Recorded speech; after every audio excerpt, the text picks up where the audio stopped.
Welcome back to our channel.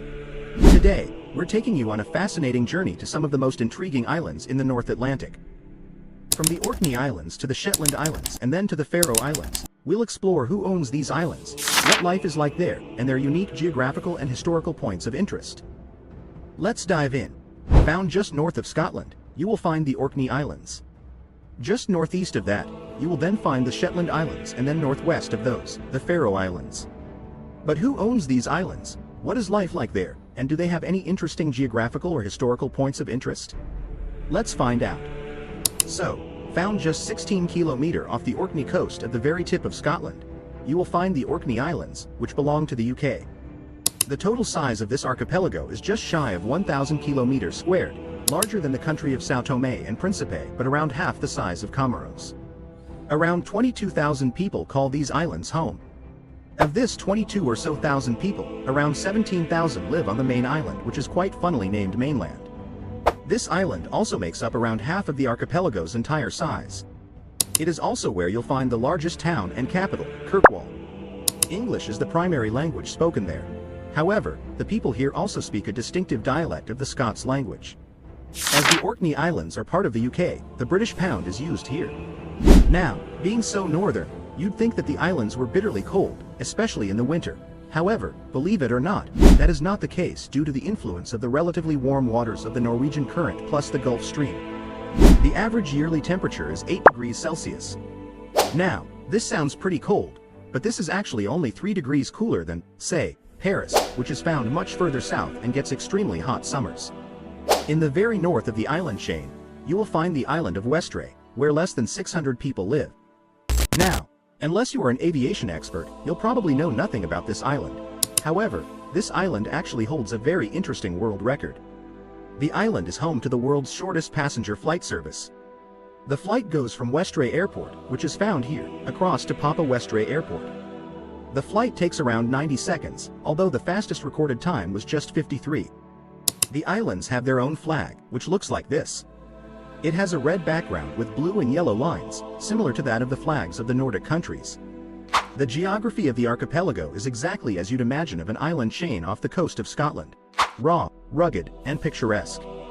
The highest point found within these islands is Ward Hill, which stands at 481 meters tall, which, for reference, is higher than the peak of the Rock of Gibraltar, a fellow UK territory. The people of the islands live a relatively high quality of life and are rather wealthy. The islands offer rich natural resources but do see some issues from regarding its unique location and transport connections.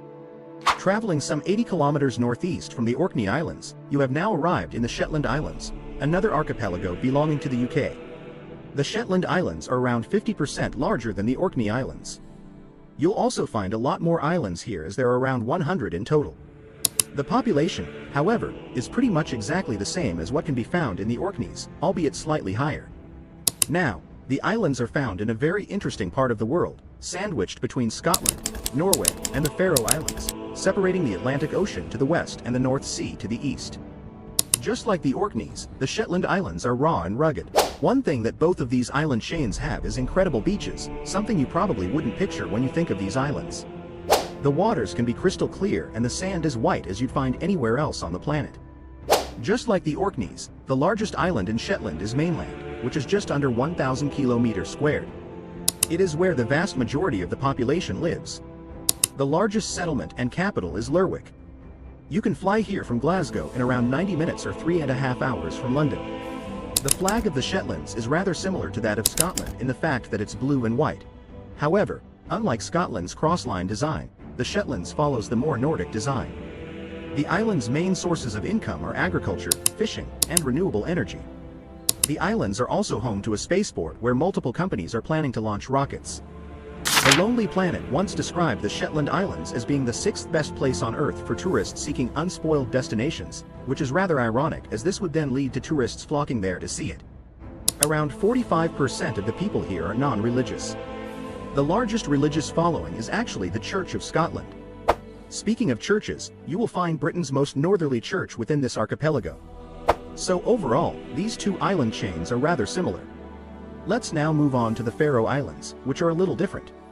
The Faroe Islands are found some 320 kilometers northwest of the UK, somewhat in between Scotland and Iceland. Now, unlike our previous two island chains, the Faroes do not belong to the UK. They are, in fact, a Danish territory. At just under 1,400 kilometers squared, the islands are about the same size as the Shetland Islands. However, their population is much greater at around 55,000. It is more than both previous island chains mentioned combined. In total, there are just 18 islands across this archipelago, the largest of which is Streymoy Island, which makes up around a quarter of the archipelago's entire size as well as about 50% of its entire population. Here on this island, you'll also find the capital, Tórshavn. The Faroe Islands are undeniably one of the most incredible-looking islands on Earth. If you thought the Orkney and Shetland Islands looked amazing, then just take a look at this. The archipelago has a very Icelandic-looking aesthetic to it, just without the glaciers and definitely more green. This is the highest point found within the island chain. Its name translates to flat summit. It stands some 880 meters high. That's a little bit taller than the Burj Khalifa in Dubai. Although part of the Kingdom of Denmark, the Faroe Islands have their own unique identity. They speak the Faroese language, which is a Germanic language descended from Old Norse. The islands use both the Danish krona as well as their own currency, the Faroese krona. They are both of equal value. Their flag, as you might imagine, looks like this. Again, fitting in with the Nordic-looking theme, it has a white background with white and blue lines. Now, the GDP of the Faroe Islands is around $3.2 billion US, which, for reference, is a higher GDP than the Central African Republic, whose population is some 100 times greater. This gives the Faroese people a GDP per capita of around $59,000, which would rank them within the top 15 highest on Earth. The region also has a Human Development Index of 0.95. If they were their own independent country, this would rank them as around the 7th highest on Earth. So, the quality of life here could be considered very high. The climate in the Faroe Islands is strongly affected by the warm Gulf Stream.